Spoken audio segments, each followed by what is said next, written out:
माझी पराभव जाणून बुजून उद्धव साहेबांनी केले की मी सीएम बनू नये।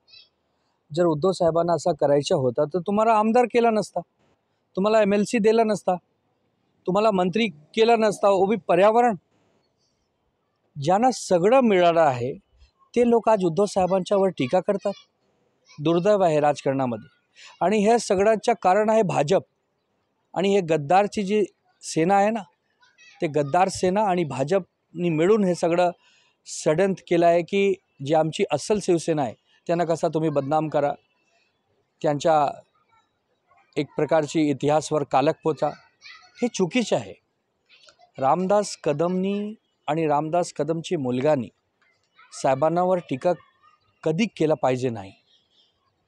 कारण असं आहे की त्यांना सगळं शिवसेनामुळे मिळालं आहे आणि ज्यांना सगळं मिळालं आहे ते जर संकटाचा समय आज आमच्या साहेबावर आला आहे तर साहेबांवर टीका केली नाही पाहिजे। राजकारण जेव्हा आला तेव्हा आम्ही राजकारण करू, निवडणूक आली निवडणूकमध्ये जाऊ, एक दुसऱ्यावर टीका पण करू, पण व्यक्तिगत रूपवर खालच्या पातळीवर येऊन बोलायचं नसतं राजकारणामध्ये।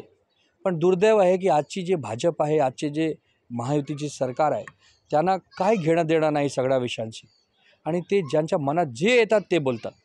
जाऊ द्या, गणपती बाप्पा मोरया बोला आणि मंगलमूर्ती मोरया बोला। प्रसाद लाड एक आमदार आहेत ना, प्रसाद लाड भाजपचे आमदार आहेत ना। ह्यावेळी मराठा समाजांना मिळून भाजपला धडा शिकवणार आहेत आणि लोकांना माहीत आहे की ज्या प्रकारे मनोज जरांगे पाटील हे मराठ्यांची बाजू घेतात, मराठा आरक्षणासाठी ते वारंवार एक प्रकारची भूक हडताल हे सगळं करतात, ते सगळ्या लोकांना माहीत आहे।